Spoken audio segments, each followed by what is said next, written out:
Muy buenas tardes 90 gente, ¿cómo están? Bienvenidos a una entrevista más de las tardes 90. Hoy tenemos un invitado muy especial, Nacho, ¿de quién se trata? Así es, Daniel. El día de hoy tenemos el gusto de recibir en las tardes 90 a un artista con una gran proyección y una formación profesional muy enriquecedora. Es locutor, periodista, productor, guionista, traductor y docente. Ha incursionado en el teatro y la televisión, amante de los videojuegos, coleccionista de corazón. Es un ingenioso creador de contenido, reconocido a nivel internacional por su gran trabajo como director y actor de doblaje en grandiosas producciones que han hecho parte de nuestra infancia. Bienvenido a las tardes 90, querido Ricardo Méndez. Gracias por tan bonitas palabras. Ni yo me describo así que, pues por favor cambien ahí donde pongan mis biografías, ahí pónganle esas introducciones tan bonitas.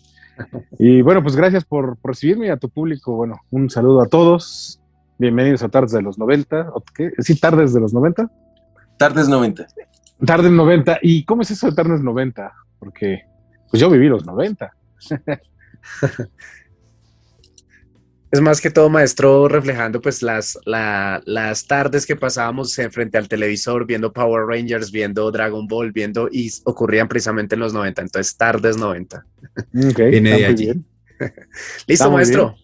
Vamos a arrancar entonces la entrevista precisamente hablando de la infancia, pero no de la nuestra, de la suya, maestro. Bueno, querido Ricardo, cuéntanos un poquito de tu infancia, cuéntanos un poquito alguna anécdota curiosa que has tenido y cómo empezabas a vivir ya ese gusto por la actuación, ese gusto por esas artes así tan bonitas. ¿Cómo empieza eso en la infancia?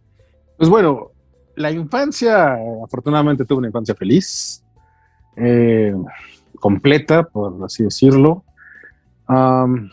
Pues, ¿qué te digo? O sea,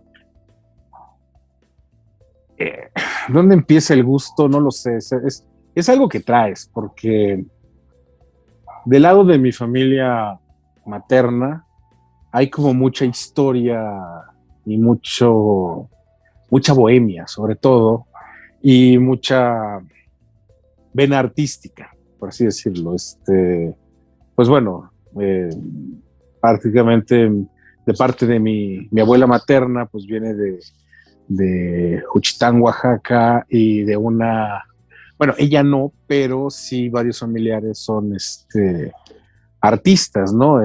Por ahí uno de los más famosos, un poeta llamado Andrés Enestrosa, ahora sí que es pariente, o más bien yo soy pariente, y ahí hay varios, ¿no? Artistas plásticos, y bueno, pues parece ser que siempre en casa de mi abuela había mucha bohemia, ¿no? Se cuentan historias de que pues llegó a estar ahí Frida y llegó a ir Diego y varios como Siqueiros, creo que también estuvo yendo por ahí, imagínate, ¿no? Entonces, de todo eso, pues a mí me contaban un pedazo y pues sí, de ese lado como que ahí viene bien artística, porque del lado de mi padre no, ay, sí, no, no viene eso, ¿no? Y pues, ¿qué será? La primera vez que me enfrento a algo así es cuando estoy en la primaria. Digo, como todos en jardín de niños o kinder o preescolar o como le quieran llamar, pues siempre hay como el acercamiento a, ¿no? Entonces, ya sabes, ¿no? Juegos didácticos, rondas infantiles, etcétera, cosas que ayudan pues a abrirte, ¿no? Y la primera vez que me dan la oportunidad, pues fue primer año de primaria. Yo estaba en la línea de ser Melchor, uno de los Reyes Magos, en una pastorela de la escuela, ¿no? Y pues creo que ahí fue donde me llamó la atención, porque también, o sea, obviamente vas con vestuario, tenía una barba postiza,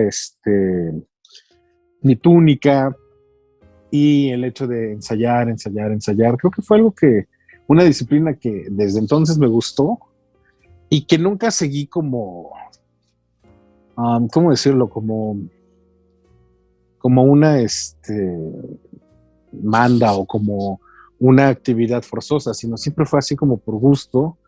Y en los veranos, después de eso, pues bueno, cuando yo era niño, en los años 80 y parte de los 90, los ciclos escolares en México eran cortos, teníamos un periodo vacacional muy largo, como a 3 meses. Entonces, más o menos nos íbamos a casa en vacaciones en mayo y regresamos en septiembre. Entonces, imagínate, todos esos meses había que hacer algo, ¿no? Y pues aquí se acostumbraba mucho, bueno, donde yo vivía, que ya no era en la Ciudad de México, sino ya era en el interior de la República. Yo, la actividad era que me mandaban a la Casa de la Cultura y pues ahí tomé talleres de pintura y de teatro. Entonces de ahí, pues va y lo vas haciendo. Y es un poco, como dicen, ¿no? Trabajar el músculo actoral.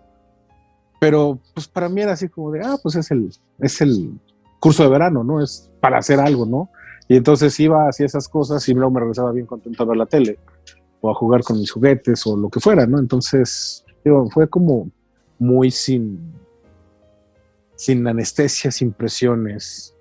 Porque sí llegó un momento en el que sí sentí presiones de niño, cuando, o sea, mira, yo entré a la primaria sabiendo leer, porque mi papá me enseñó a leer y teníamos una colección de cuentos de Walt Disney y entonces ahí pues los leíamos juntos y luego a mi hermano, que es mayor que yo, mi mamá siempre le traía el Hombre Araña y entonces yo leía el Hombre Araña. Y entonces pues ya llegué sabiendo leer a la primaria y de repente, y además leía de corrido, porque pues sabrán que muchos cuando están empezando a leer pues empiezas juntando las sílabas, las palabras, etcétera. Y entonces pues yo sí leía de corrido todo un texto, ¿no? Y entonces pues los maestros se dieron cuenta y me agarraban de maestro de ceremonias para los actos cívicos, que era hacer honores a la bandera cada vez que le tocaba a mi grupo, y entonces ahí es cuando ya se empezó a sentir un poco de presión, sobre todo en la secundaria. Pero digo, la parte de la actuación siempre fue lúdico, fue muy lúdico. Y fue algo que nunca, o sea, para mí era así como una distracción y pues, y a ver qué voy a hacer de grande. Yo todavía no sabía ni siquiera, no tenía ni una idea de qué quería hacer de grande. Listo, maestro. Y precisamente para concluir, bueno, Ricardo, esa parte de la infancia tan bonita y cómo tienes esa faceta en diferentes aspectos de tu vida, ¿cómo cuidas o conservas tus colecciones y cuál es tu figura? Bueno, yo sé que te gusta mucho Star Wars, pero de pronto, ¿cuál es esa figura, nave, película o sable de luz favorito de la saga de Star Wars? O de pronto algo que tú digas, uy, esto me gusta mucho. Optimus Prime. O sea, yo cuando niño, obviamente, mira, te lo voy a poner así, o sea, hoy en día es como difícil de pensar en esto, pero en 1983 no había todo lo que hay ahora. Entonces, todos éramos muy impresionables con todo. O sea, por favor, veíamos en televisión un auto que brincaba y nos emocionaba, ¿no? Y ahora que ves las repeticiones es un carro súper aburrido, ¿no? Imagínate, ese nivel estábamos. Entonces, yo recuerdo que mi primera vez que me llevaron al cine, fui a ver Regreso de Jedi. Fue mi primera película en el cine. Entonces, pues ya te imaginarás, yo salí vuelto loco, ¿no? Y pues, pero para Jedi es la tercera. Yo a las siguientes 2 semanas me enteré que había otras 2. Y entonces me llevaron a ver Star Wars. Y El Imperio la vi hasta muchos años después, en videocassette, un video pirata, porque no era tan fácil conseguirlas en esa época. Y bueno, pues de ahí me llegaron los juguetes y todo esto. Pero más o menos en esa época, te estoy hablando de 1983, yo vi Jedi en su estreno original. En 1984 aparecen los Transformers. Y entonces para mí, esa fue es la caricatura que más me marcó, de las que más me gustan.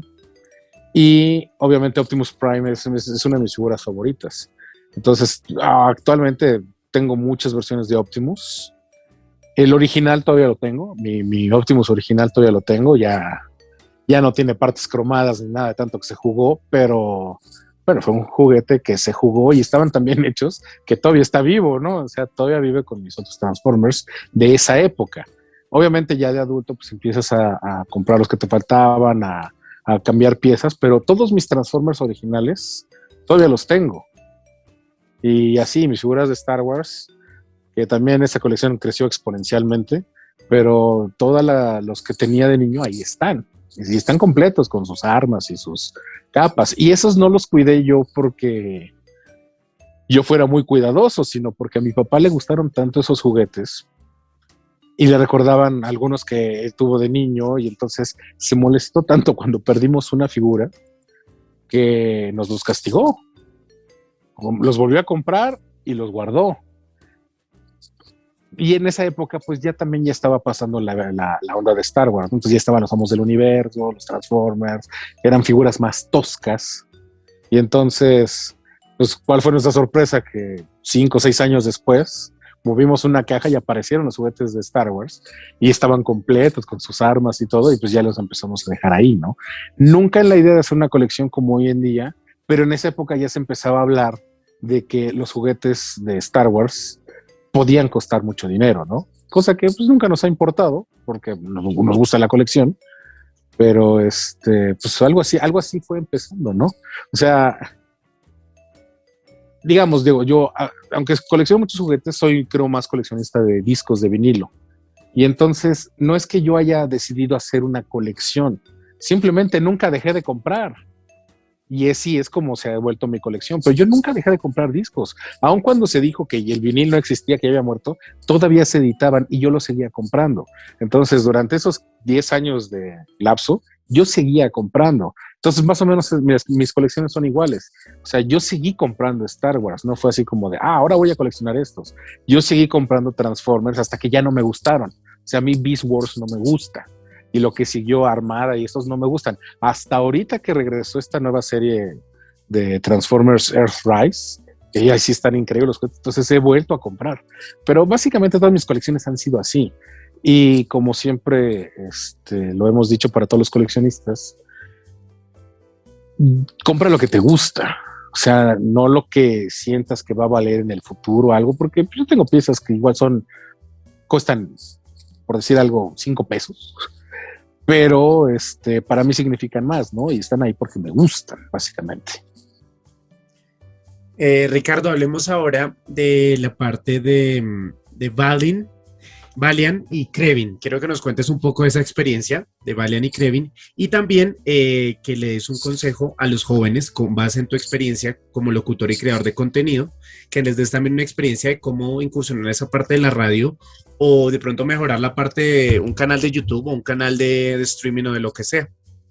Ok, ahí sí te voy a pedir que me refresque la memoria qué es Valiant y Krevin, porque no lo ubico.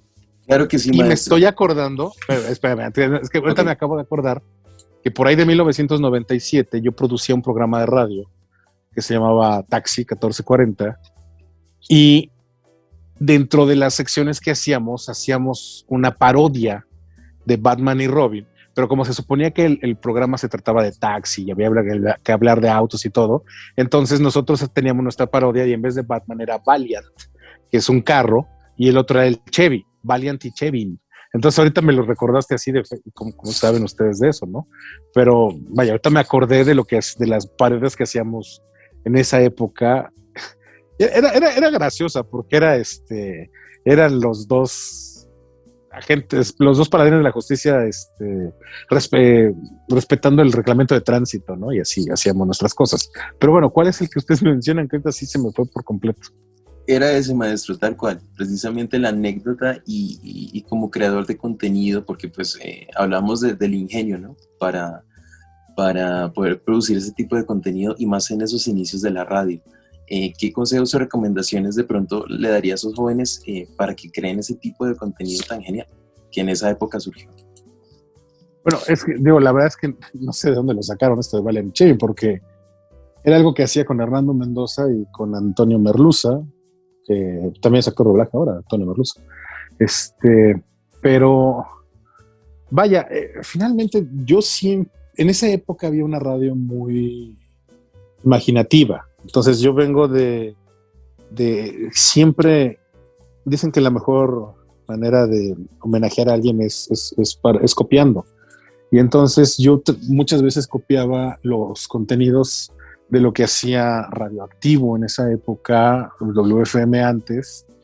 Y bueno, después tratas de buscar tu fórmula y hacer contenidos propios, ¿no? A nosotros siempre nos gustó el humor. Y entonces siempre hacíamos todo con humor. Entonces, o sea, ese día o sea, teníamos que ser un programa serio, donde fuéramos como una revista eh, de orden social y teníamos que pasar ya, vaya, reportes de si había una fuga de gas, nosotros anunciar, hablar la protección civil, etcétera. Pero dentro de todo eso decíamos, no, vamos a divertirnos. Entonces empezamos a crear cosas como Valiant y Chevin, hicimos teníamos un extraterrestre que se llamaba Luther Fancor, y hacíamos otras cosas por el simple hecho de querernos divertir. Y la verdad es que eso pues es algo que nos salía de juntarnos y hacer algo, ¿no? Y para mí siempre fue, y eso es inclusive algo, yo estoy viendo tu backdrop de puros Power Rangers, es algo que también en mi gestión durante los Power Rangers fue algo que siempre le metimos, que fue, bueno, le metimos hablando porque de repente sí era colaborativo el asunto, pero yo siempre buscaba meter un humor muy, muy limpio, o sea, no quería hacer ningún tipo de chiste que fuera de doble sentido o que tuviera alguna implicación como política o algo, porque esos chistes se acaban rapidísimo. Y entonces, pues el humor que está ahí es el humor que funciona porque es un humor y fíjate, cuando yo las dirigía decían que yo hacía un humor muy, muy tonto, muy torpe, pero es justamente eso lo que queda, ¿no? Y finalmente es un programa para niños, ¿no? Y nosotros hacíamos eso en esa estación de radio. Cuando cambié a otra estación de radio, que estuve en una que se llamaba Poder 670 en Querétaro, hacíamos otro programa de puras parodias y ahí sí personajes originales. Y en esa época, por ejemplo, había un programa muy, muy, pues muy de lo que empezaría a manejarse, o sea, ahora es muy normal, pero en esa época programas de nota roja no eran tan comunes, pero empezaron estos programas de realidad, nota periodística, sensacionalista, como había uno que se llamaba Duro y Directo. Y entonces, eso era la televisión mexicana, no sé si pasó a otros mercados, pero en esa época hubo muchos programas similares. Y entonces, por ejemplo, ahí tenían los reporteros eran así como más estrellas por cómo eran, ¿no? Entonces tenían unos gemelos, que eran los gemelos Brennan, que se llamaban, que además eran luchadores, ¿no? Pues nosotros hicimos nuestra parodia de los gemelos y los tratábamos como torpes y hacíamos contenido que pudiera salir en radio, obviamente, y pues para nosotros era divertirnos. En cuanto a la creación de contenidos, es que este es el cliché más grande del mundo, pero es lo único que sí funciona. Sean originales, sean ustedes mismos. Si ustedes piensan como creadores en hacer algo para el público, si ustedes piensan que algo le va a gustar al público, van a fallar. Tienen que hacer algo que les guste a ustedes. Algo que digan, esto yo lo vería y entonces va a funcionar, porque ahí es donde está lo auténtico. Entonces, ideas malas hay por todos lados, pero hay unas que son muy graciosas. Y aprendan a reírse de sí mismos, que es muy difícil, y pues de ahí déjense ir, ¿no? Realmente hagan contenido que ustedes quieran ver, porque como me lo dijo un profesor en la universidad, si tú haces cosas que tú quieras ver, allá afuera en el público va a haber alguien igual que tú que va a decir, yo también lo vería. Y después te vas a dar cuenta que no solo es uno, son varios. Y algo tienen las cosas, o sea, por algo funcionan los videos virales. Cuando son honestos, no hay quien los detenga. Pero luego podemos entender cuando algo es fabricado, cuando no se siente tan real y luego lo rechazas. Entonces, digo, es el truco más viejo en el libro. Y es lo que todo el mundo dice, pero sí es muy cierto. Sean ustedes mismos. Sean auténticos y produzcan contenido que ustedes mismos consuman. Eso es creo que el mejor consejo que les pudiera dar, si es que estoy ya en un punto de dar consejos, ¿no? O sea, finalmente esa es la fórmula que a mí me ha funcionado y aun cuando no me funciona, yo estoy contento con lo que hago y por eso lo hago. Creo que sí, Ricardo, muchísimas gracias. Pues hemos pasado de la infancia al coleccionismo, del coleccionismo a la radio. Vamos con otra faceta y precisamente es la televisión. Cuéntanos alguna anécdota o anécdotas la que quieras, de tu participación en las novelas Rosario Tijeras y Señora Cero. Y también, ¿qué país de Latinoamérica te gustaría visitar si tuvieras la oportunidad de recibir un llamado para grabar una novela o serie? Ok, a ver, voy a empezar por ahí. Me encantaría ir a Colombia. A Colombia, sobre todo por mi parte de coleccionista, porque lejos o sea, llegó un momento en el que el disco de vinil se dejó de producir en toda América, pero Colombia siguió editando títulos. Entonces, hay muchos discos prensados en Colombia que no los hay en todo el mundo. Entonces, quiero ir a conseguir algunos de esos y darme un rock and roll por allá. Y además, lo que se ve, pues, pero ahora sí que como dice, lo que se ve en la tele, pues sí se ven cosas como con cuidado, ¿no? Parce, pero se ve también que es algo bonito, ¿no? Como en todos lados. Y bueno, mira, yo soy para ir a viajar donde me lleves. Me encantaría conocer Argentina también, por supuesto, Venezuela, Perú. Pero bueno, sí, Colombia sería mi primera, pero por la onda de coleccionismo. Ahora, ¿qué te puedo contar de Señora Acero? Eh, Mira, Señora Acero fue un capítulo el que hice nada más. Y fue curioso porque me habían pedido hacer un casting antes para otra cosa y yo me había rasurado por completo. Entonces, cuando mi representante me dijo, oye, te quieren para no sé qué, pues mandó mis fotos y mis fotos siempre son con barba, ¿no? Y yo le dije, oye, pero ¿qué crees que pues no crece tan rápido como yo quisiera, ¿no? Entonces, pues de todas maneras se cumplió el la escena, puesto que está ahí el capítulo, no me acuerdo cuál es, pero por ahí hay un capítulo donde estoy yo, y pues sí, estoy casi sin barba. Para mí fue algo muy raro. Eso y la primera vez que logré usar un estopín, que el estopín es eh, esa, es como una carga que te ponen para simular un disparo. Entonces, pues hicimos varios ensayos, hicimos varias tomas y después dijeron, órale, ahora sí, te toca la cámara enfrente, vamos a poner el estopín.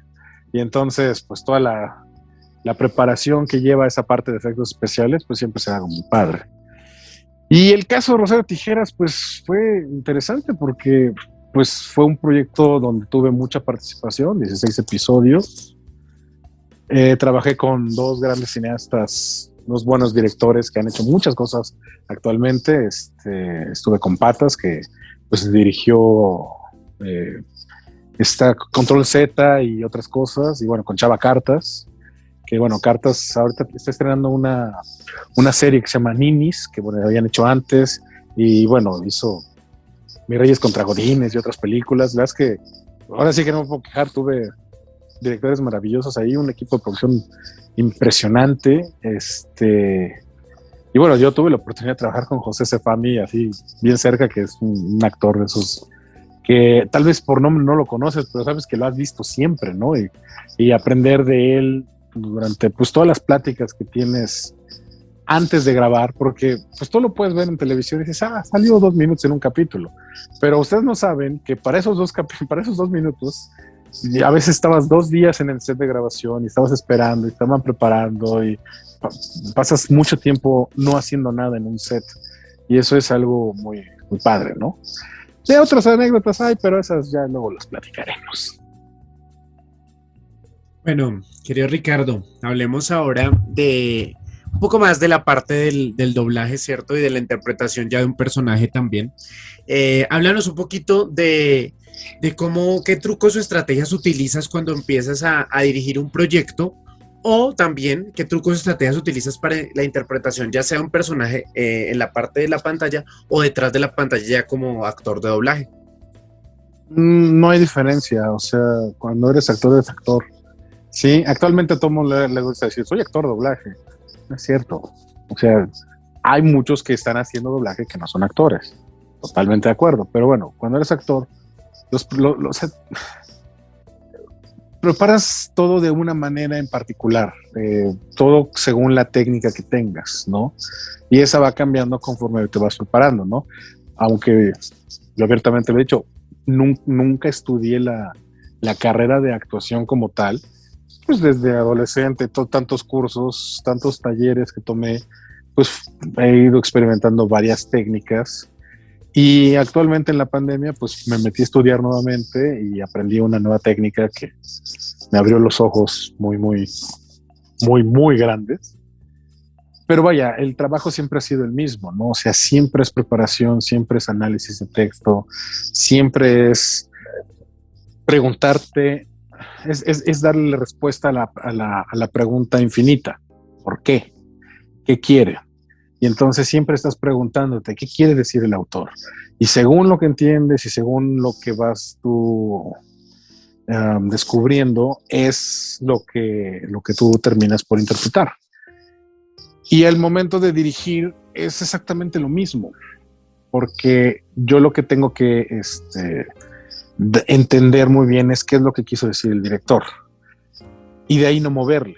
Entonces, o sea, no me puedo poner muy creativo. Bueno, hay cosas en donde sí se puede, pero en general, una película, una serie, sabes a dónde va la historia y entonces tú solo tienes que respetar eso, ¿no? No se trata de que tú vayas a crear algo nuevo en cuestión de doblaje, se trata de que lleves al español la misma obra que otros talentos están llevando al portugués o al francés o al japonés o al idioma que sea. Entonces es un conjunto en el que pues todos tenemos que poner nuestros conocimientos y nuestros esfuerzos en favor de la obra. Y siempre es en favor de la obra. Aun cuando estás haciendo teatro, cuando estás haciendo cine, estás agarrando cualquier personaje, siempre es en favor de la obra. Y muchas veces eso significa que tú no brilles. Y a la vez ibas a brillar mucho, ¿no? Pero, o sea, no es así como sentirte, no sé, ser el más importante en un proyecto. De hecho, lo mejor es que todos estén, pero que no haya alguien que sobresalga, a menos, claro, que la obra lo requiera. Pero por lo general, las obras cuentan historias, no hablan de personajes. Sí, los personajes aderezan las historias, pero los personajes no son tan importantes como la historia. Y eso es lo que trato de cuidar siempre cuando estoy dirigiendo. Cuando me toca que me dirijan, bueno, pues ahí sí, el director sabrá qué estamos haciendo y si me dice no grites tanto o bájale tanto o no le tanto, bueno, pues sí, señor, es lo que hago. Porque yo no sé cómo están llevando la obra, pero cuando yo la llevo es básicamente lo que busco.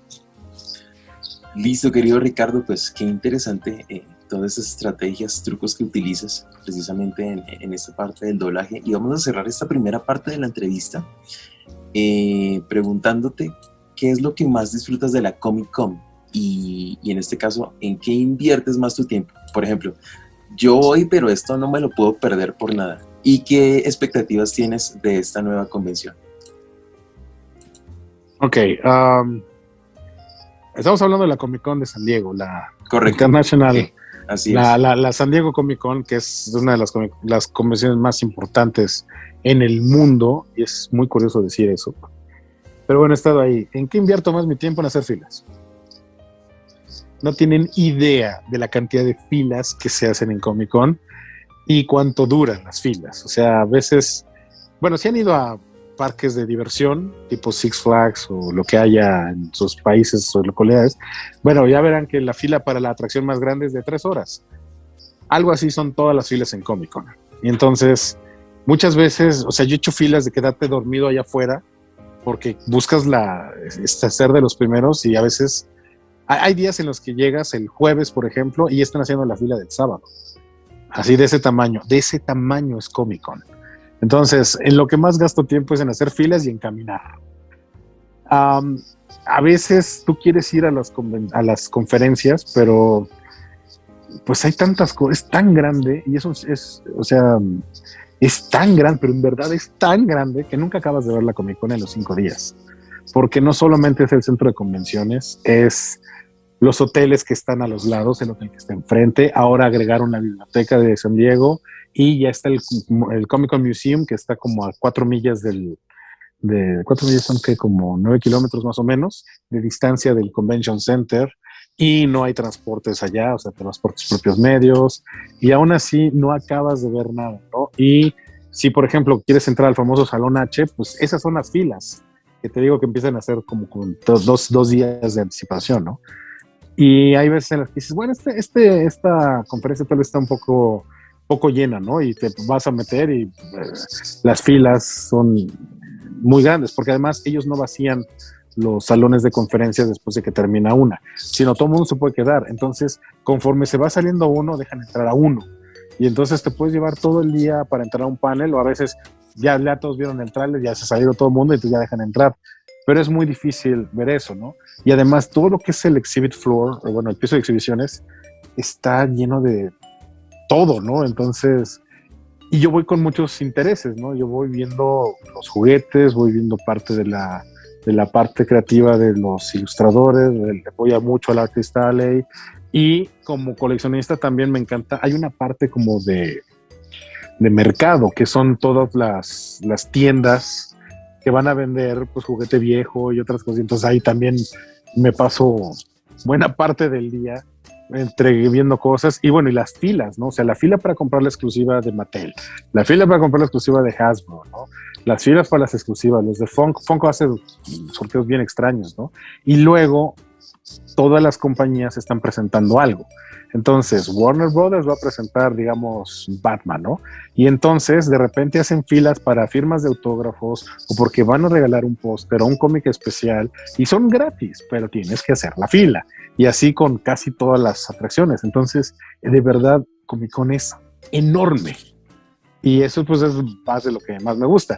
Y los primeros veces que fui, yo iba como parte todavía de periodismo, yo iba todavía como parte de un periódico que me estaba dando la acreditación, y yo cubría una sección de cine. Entonces yo perdía todo el tiempo en los junkets de prensa, donde dan las exclusivas y todo eso. Digo, no me puedo quejar, ¿no? O sea, digo, tuve a la distancia a la que tengo el teléfono ahorita, tuve a Sam Raimi, a Guillermo del Toro, a Anne Hathaway, a muchas celebridades, y les puedes preguntar varias cosas, ¿no? Pero también al estar en esos junkets te pierdes todo lo que está pasando allá afuera. O sea, la verdad es que, y eso me frustraba mucho, ¿no? Porque se sentía como trabajo y no podía disfrutar otras partes que todo lo disfrutas, ¿no? Y bueno, pues, y así, pues hay tantas cosas que te da la Comic Con, de verdad tantas cosas, que vas caminando y de repente volteas y te encuentras una celebridad y agarras y me puedo tomar una foto, sí, vete, no te detengas y ven, y ahí las vas tomando, etcétera. Y hay muchas cosas que aparecieron ahí.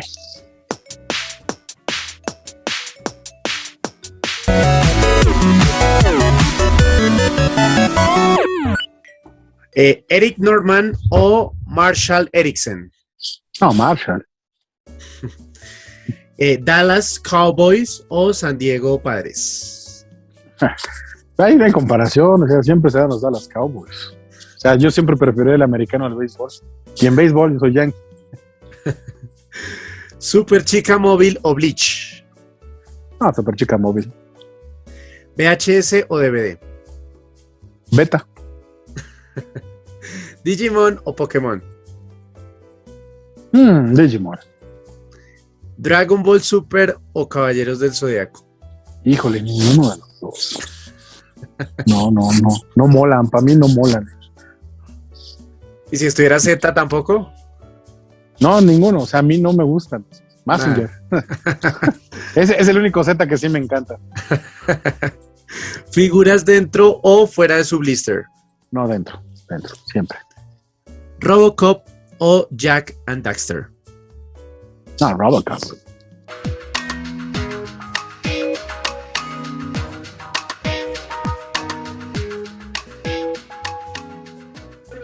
¿Cómo estás? Te mando un gran abrazo. Sabes que te quiero y te admiro.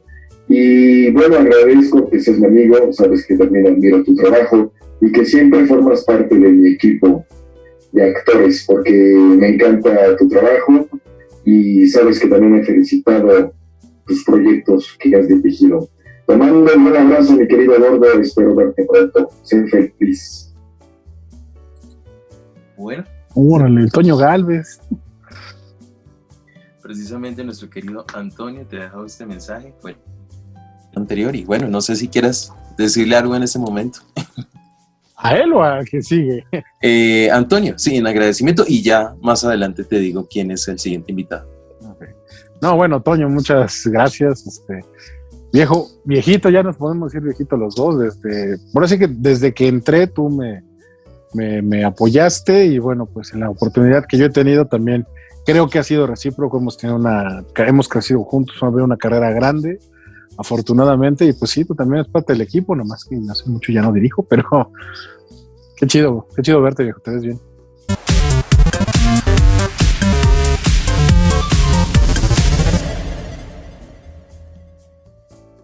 Listo, querido Ricardo. Entonces, ¿cuál es la dinámica? Al azar, pues vamos a ir seleccionando cada uno de los símbolos y pues la idea es que cada símbolo nos lleve a un personaje al cual le has dado vida a través de tu voz. Entonces, ¿con quién nos vamos? ¿Con qué símbolo nos vamos? ¿O cuál te causa curiosidad? Es que el que no ubico es el de la espada. El de la espada. Pues podemos comenzar por ahí. Pues a ver. Dirección y por supuesto doblaje. Ah, claro, ya. Spartacus. Sí. Nos gustaría que nos cuentes Spartacus. exactamente, brevemente, de pronto una anécdota dirigiendo, también interpretando a este personaje. Bueno, Ashur, ¿cómo se llama el actor? Nick Tarabay, creo. Uh-huh. Muy interesante, ¿no? Y fue muy curioso porque Espartaco tiene 2 doblajes. Espartaco se dobló primero para el canal Stars, que es el creador de la serie, uh-huh. Y ese doblaje es exclusivo para los Estados Unidos. Y cuando se hizo una versión internacional, se dijo que, bueno, ese ya lo produjo Fox, bueno, la ahora extinta Fox, y de hecho habían pedido que no se repitieran las voces. Y curiosamente, pues como a mí me dieron la oportunidad o sea, la serie llegó, yo estaba muy ocupado en esa época en la empresa, y entonces yo sugerí a un director, y finalmente no fue mi sugerencia, pero ya le empezó a llevar Memo Rojas, la llevó él, y al final ya no la pudo terminar también se llenó de trabajo, y yo empezaba como a liberarme, y entonces pues yo entré así de bateador emergente para terminar la primera temporada de Espartaco, y después ya me la seguí. Pero cuando se hizo el doblaje de la versión internacional, que es esta que te digo de Fox, ya habíamos hecho estamos haciendo la tercera temporada para Stars. Entonces yo me acuerdo que le dije a Memo, oye, mi personaje no es así como muy, muy importante, ¿me dejas hacerlo otra vez? Y sí, y entonces fue el único que repitió en las 2 versiones haciendo al mismo personaje.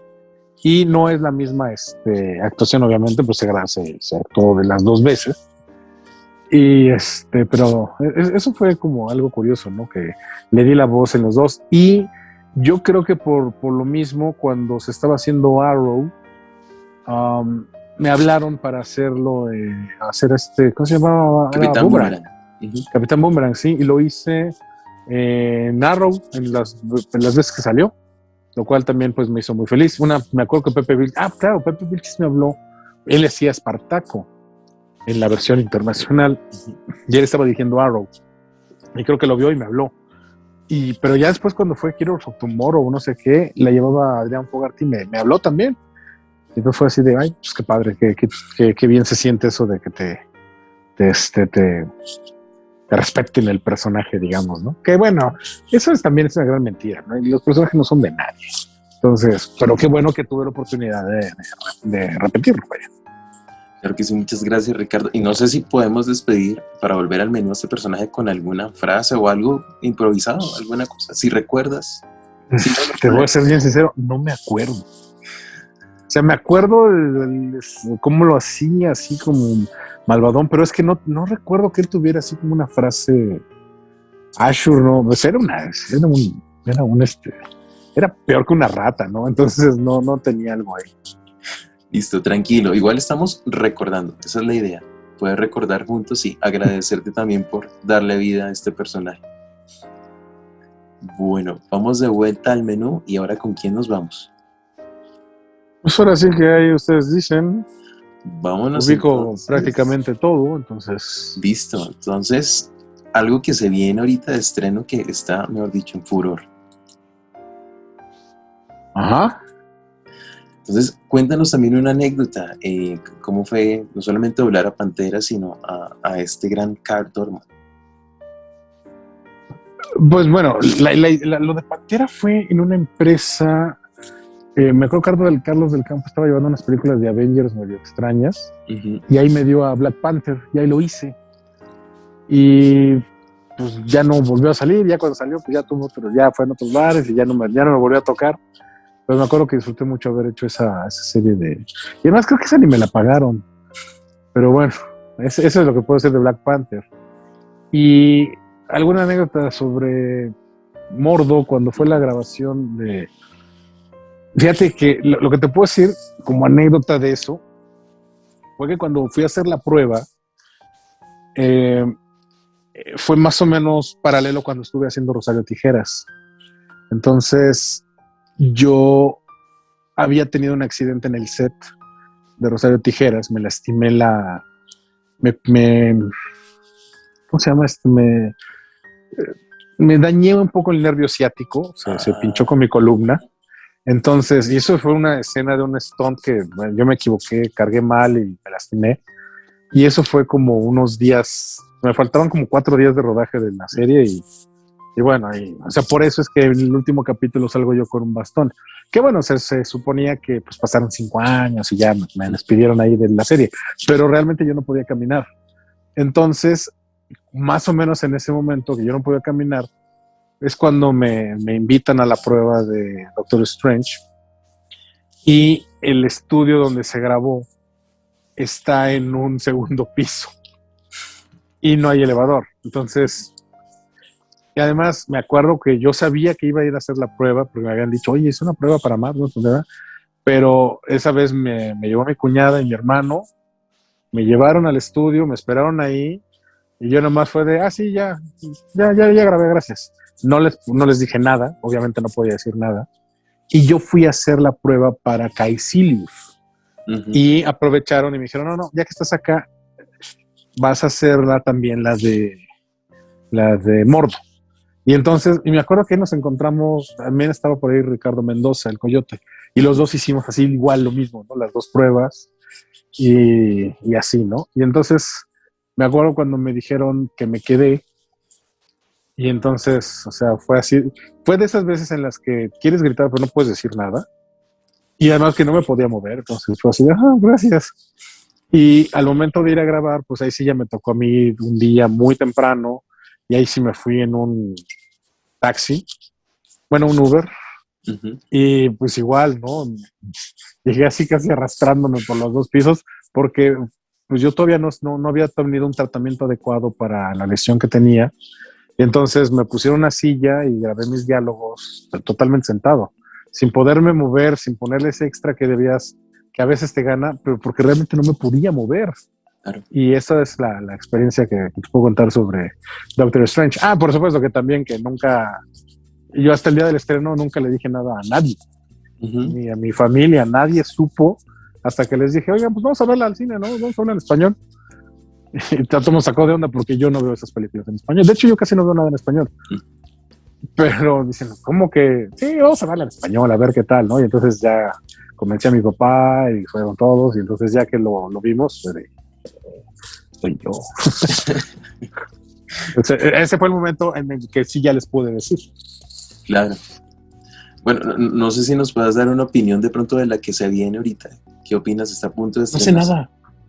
No sé nada. Okay. Digo, o sea, realmente no puedo decir nada porque no sé nada. Claro.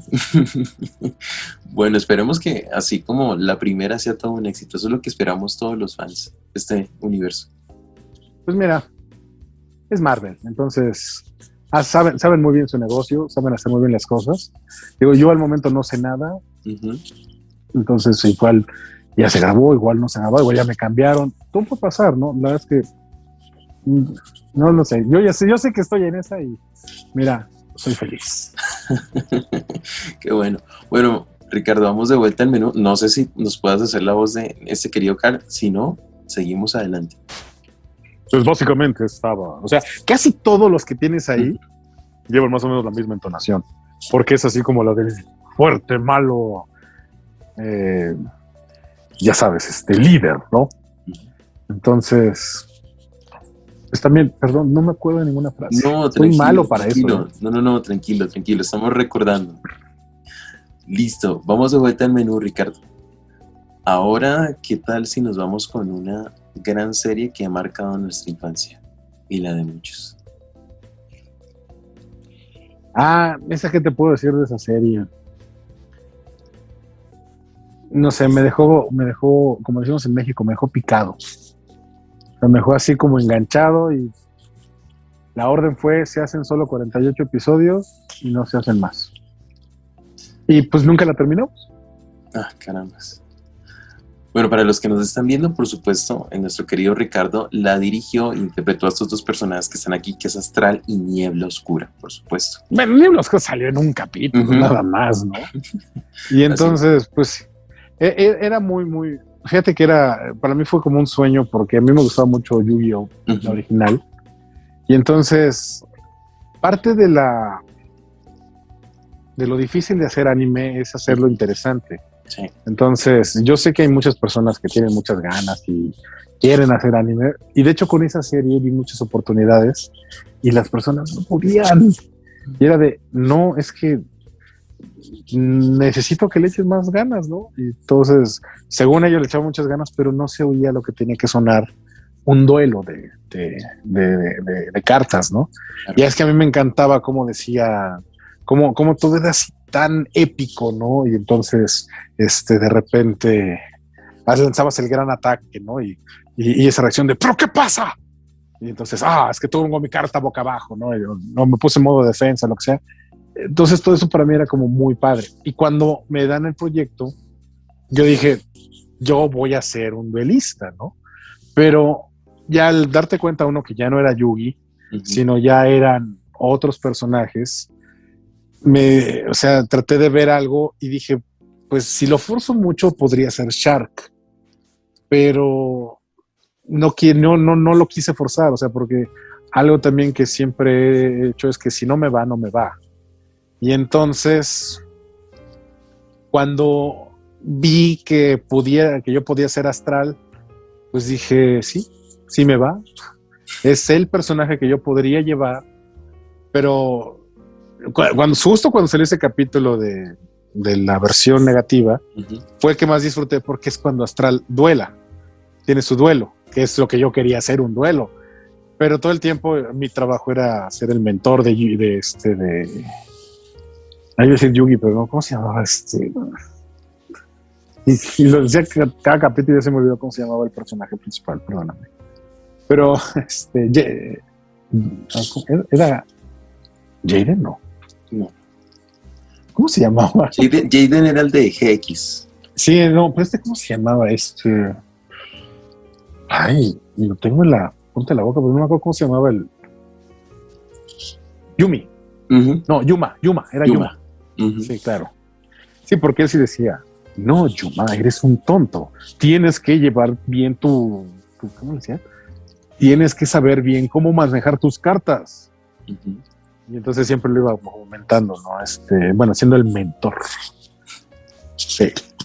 Ricardo, yo no sé, aprovechando esa parte de coleccionismo, porque hay gente que le encanta, mejor dicho, jugarlo en cuan evento hay. ¿Tú de pronto tienes alguna parte de colección de Yu-Gi-Oh! O de pronto una carta favorita?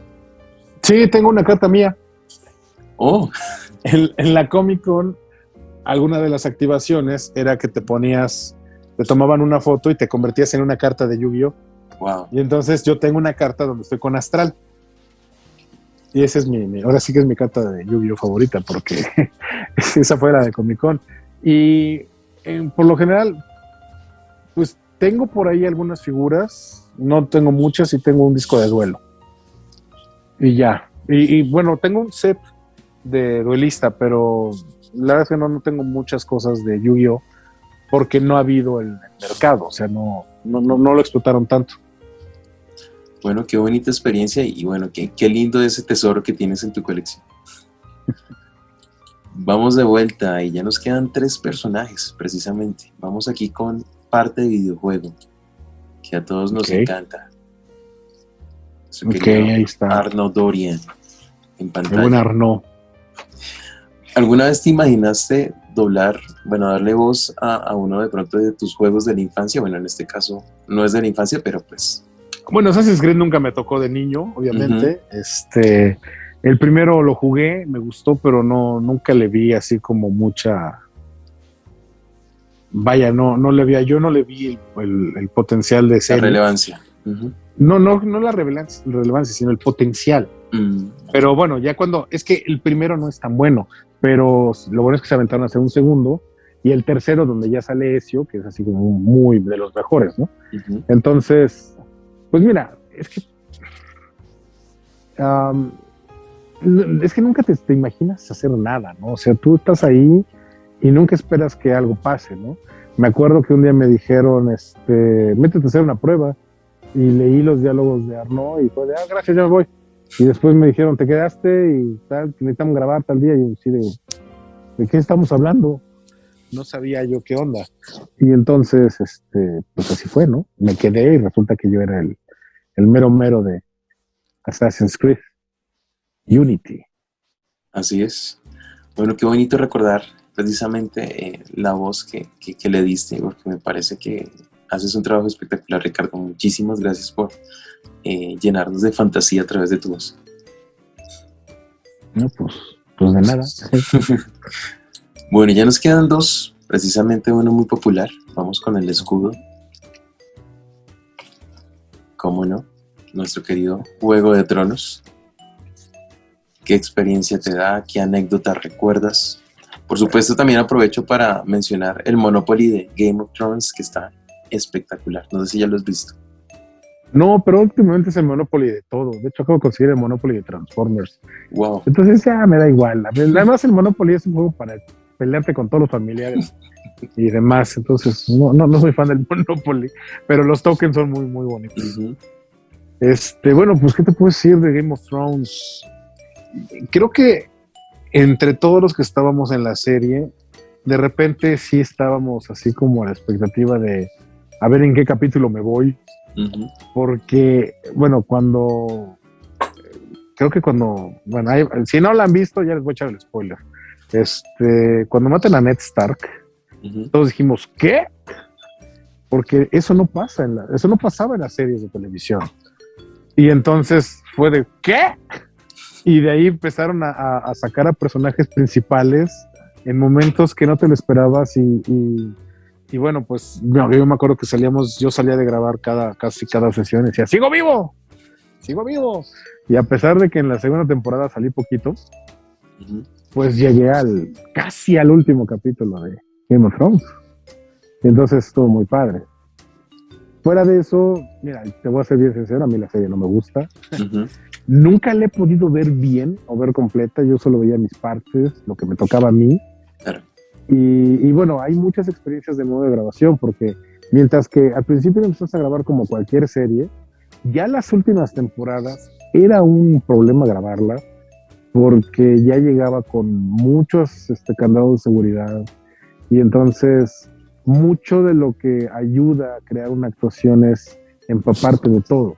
Entonces tienes tu réplica del personaje, aunque sea en inglés, ves un poco todo el set, vas viendo todo eso, y pues te ayuda a ponerle todavía más a tu actuación, ¿no? Pero cuando llegaron las últimas temporadas ya no veías nada de eso, ya estaba muy secreta la imagen, ya estaba al mínimo, entonces fue muy complicado, ¿no? Ya trabajar en ese proyecto ya al final, porque ya como era tan importante, todo el mundo quería saber algo. Y como hubo una filtración, me acuerdo en la última temporada hubo una filtración en España, creo. No, o sea, por una filtración nos castigaron a todos los territorios. Entonces, no, la última temporada fue una pesadilla. Lo delicado que es la confidencialidad. Sí, en este caso. Es que hay quien, obviamente, pues tú de una u otra forma dices, pues qué padre, quiero decir que estoy en el proyecto, ¿no? Pero hay veces a los compañeros se les pasa la mano, ¿no? Entonces, pues bueno. Bueno, qué bonita experiencia, Ricardo, y bueno, realmente muy agradecidos. Aquí en Colombia tuvimos la oportunidad de que el actor original viniera. ¿Es Andreu? Sí. Tuvimos Algo así se llama. Sí. tuvimos la oportunidad de que viniera, fue algo muy, muy especial. No sé si de pronto tú has tenido la oportunidad de conocer a los actores que de pronto has doblado. A algunos he tenido la oportunidad, en especial al que doblé en Sons of Anarchy. Hasta tengo fotos con él.